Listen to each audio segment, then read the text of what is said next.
Astaghfirullah Rabbal Baraya. Ibu-ibu sekalian, anak adalah amanat yang Allah titipkan kepada kita. Karena anak itu adalah amanat, maka kita kudu nerimain. Anak yang ganteng kita terimain, anak yang jelek juga kita terimain, anak yang benar kita terimain, anak yang salah juga kita terimain. Kenapa? Karena itu semuanya titipan dari Allah. Jangan giliran yang ganteng, giliran yang benar, disayang-sayang. Benar memang, tapi anak yang salah juga harus kita rangkul juga. Ini kadang-kadang kita kan begini, kalau anaknya ganteng, ting-ting-ting-ting, anak tapa, ganteng banget, kayak bapak. Giliran anak yang jelek, mohon maaf, kita bilang sama laki kita tuh, bang, anak lu, kalau anak gua mah gak begitu amat, kata lakinya, lah bisa nyalain ke gua sepenuhnya, padahal kan rame-rame tuh punya bocah ya. Jadi ibu-ibu sekalian, sekali lagi saya sampaikan bahwasanya anak itu adalah amanat yang harus kita pelihara. Allah berfirman dalam Al-Quran, A'udzubillahi minasyaitonirrajim, Bismillahirrahmanirrahim, Innallaha ya'murukum an tu'addul amanati ila ahliha. Itu perintah Allah, kita harus menjaga tuh amanat.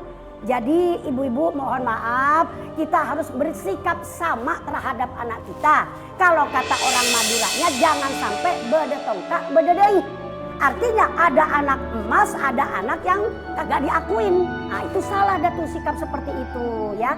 Nah, ibu-ibu sekalian, barangkali ada yang mau tanya, silakan. Umi, bagaimana hukumnya kalau wanita menikah dengan laki-laki yang tidak waras? Menikah dengan laki-laki yang tidak waras alias kalau bahasa Arabnya majnun. Ya, kalau bahasa kita mah orang gila gitu aja kan ya. Nah, kalau nikah dengan orang yang tidak waras dalam arti orang majnun, lah itu mah jelas kagak sah atau walau bagaimanapun jelas kagak sah. Kenapa? Karena orang gila itu mohon maaf tidak taklif, tidak mukallaf. Lah orang gila itu sholat juga kagak dosa, kagak puasa juga kagak dosa. Kan sering Umi bilang, orang meninggalkan puasa itu ada yang wajib kodok doang, ada yang wajib kifarat sama kodok, ada yang tidak wajib apa-apa. Ada yang nanya, mi enak dong yang gak wajib apa-apa, sementara dia kagak sholat, sementara dia kagak puasa. Saya jawab, siapa itu? Orang gila, mau. Nah, puasa aja dia tinggalin gak wajib kodok, sholat aja dia tinggalin gak wajib kodok, tidak dosa. Apalagi ini mau nikah. Jadi walau bagaimanapun pernikahan orang yang tidak taklif, orang gila kalau bahasa kita, itu kagak sah. Kagak bisa, itu kagak sah. Oh, berarti si Jelita gimana tuh Umi? Dia kan menikah dengan laki-laki yang gila karena uang. Wis Bu, jangan begitu, gak boleh seuzon. Kenyataannya emang begitu kok. Bu, mana ada orang yang mau nikah sama laki-laki gak waras. Siapa tahu aja si Jelita lagi kepepet. Udah, ini niatnya ngaji apa niatnya ngerumpi sih? Nah kalau di pasar mah boleh begitu. Nah kalau di tempat pengajian, lah. Dengerin ya. Tadi kan Umi udah bilang bahwasanya pernikahan orang yang tidak waras itu jelas tidak sah.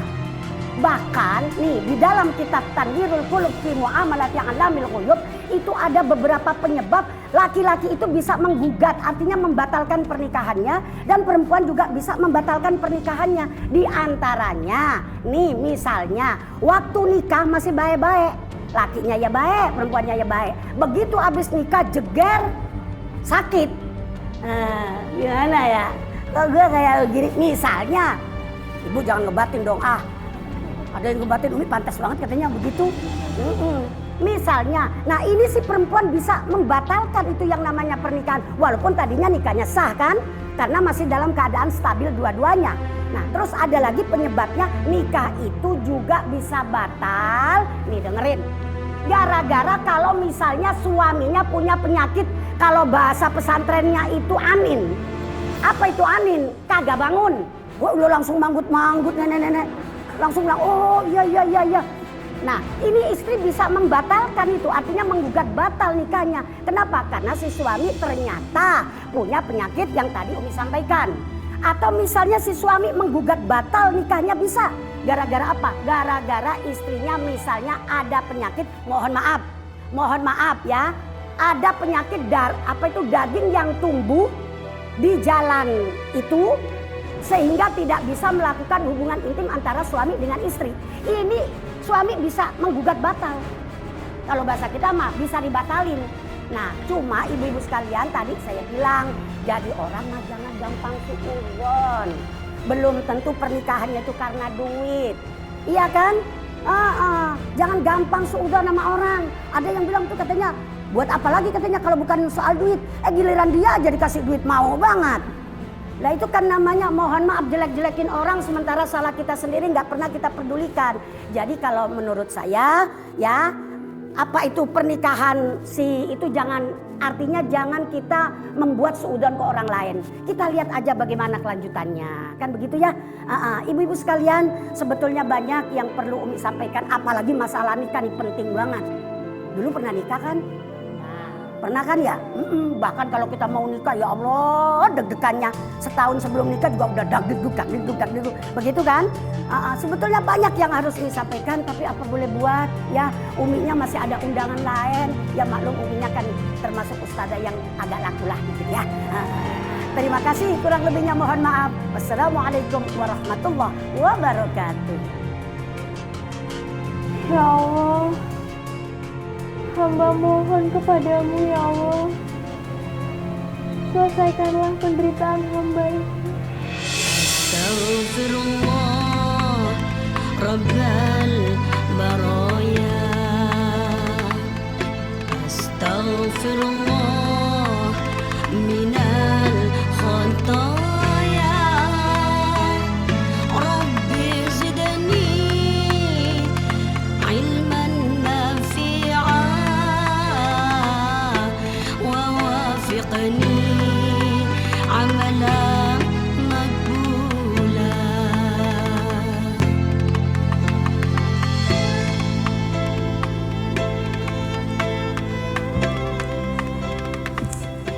Mas Bima. Bima. Mas Bima maaf.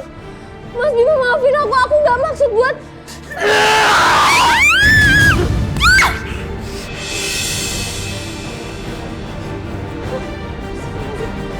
Mas Bima. Mas Bima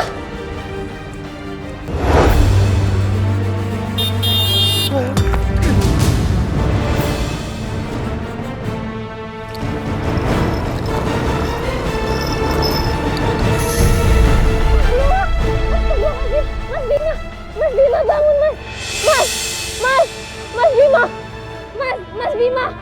Mas Bima. Ya ampun, Bima. Ini semua gara-gara kamu. Bima bangun nak, bangun. Ayo bangun. Bima, bangun nak, bangun. Mas Bima bangun Mas. Jangan-jangan kamu yang sengaja mencelaki Bima, biar beban kamu berkurang, iya kan? Astagfirullahaladzim Bu, bagaimana mungkin saya celakain suami saya sendiri? Sampai kapanpun kebohongan kamu simpan akan ketahuan juga. Dan saya tidak akan pernah tinggal diam. Saya akan bikin kamu sengsara. Awas kamu ya.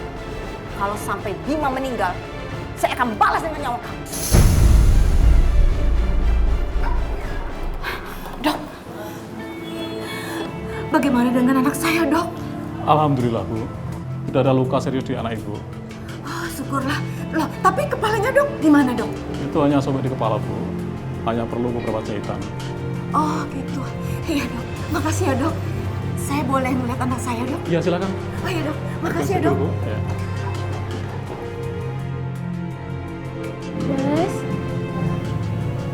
Mas Bima maaf ya.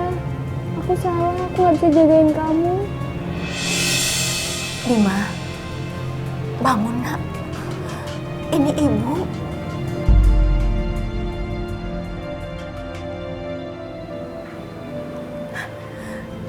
Bima. Mas Bima. Iya, ini aku Jelita. Bima, kamu udah sadar nak. Ini ibu. Jelita. Mas Bima, kamu udah ingat semuanya. Alhamdulillah ya Allah, doa aku terkabul. Apa ini? Maksud kamu tuh apa? Doa terkabul. Kamu yang doain Bima supaya kecelakaan. Iya. Bukan itu maksud saya, Bu. Saya doain Bima supaya cepat sembuh. Kamu dengar ya? Setelah Bima sadar, jangan harap lagi Bima akan bersanding dengan kamu. Ngerti?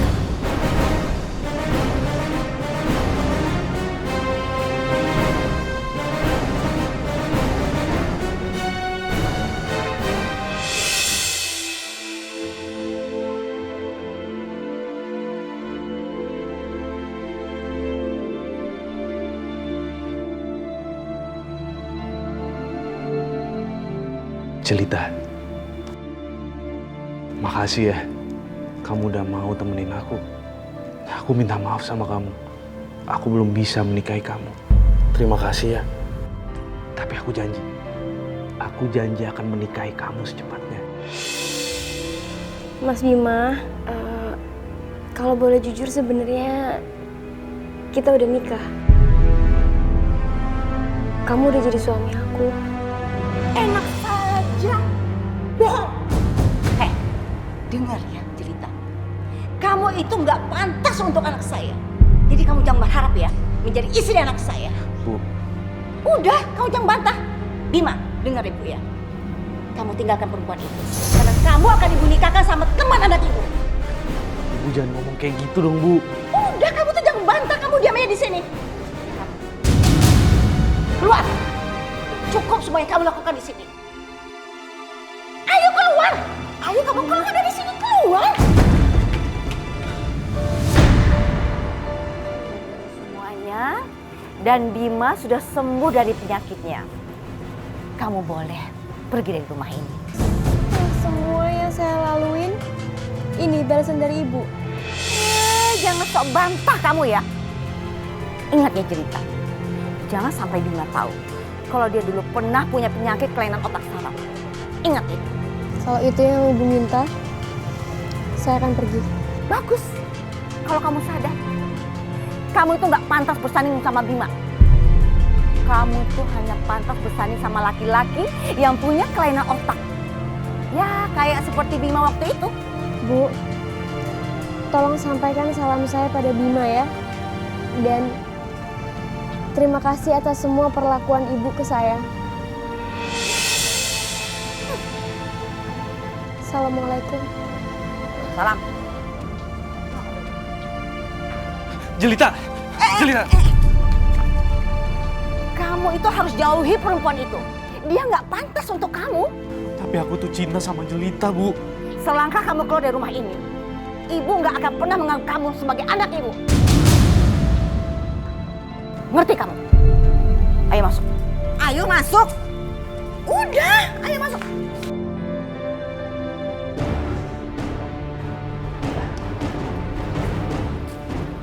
Besok, ibu akan kenakan kamu sama anak teman ibu.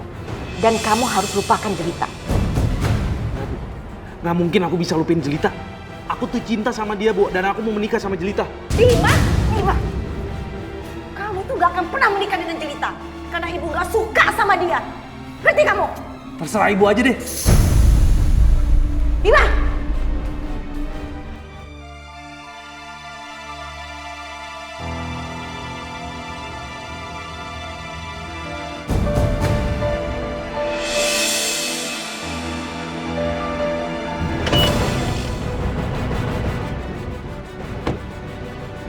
Jelita! Jelita! Jelita! Jelita! Tak! Jelita bangun, tak! Jelita bangun! Bangun! Mas Bima, ada yang aku ngomong sama kamu. Iya. Nanti aja di rumah ya. Sekarang aku harus bawa kamu ke rumah sakit. Enggak, Mas. Enggak. Tapi...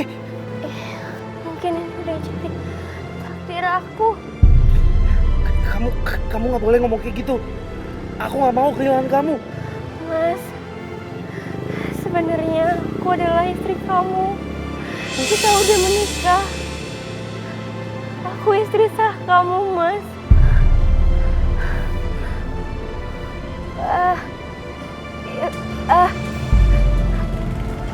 Ya Allah. Muhammad Rasul.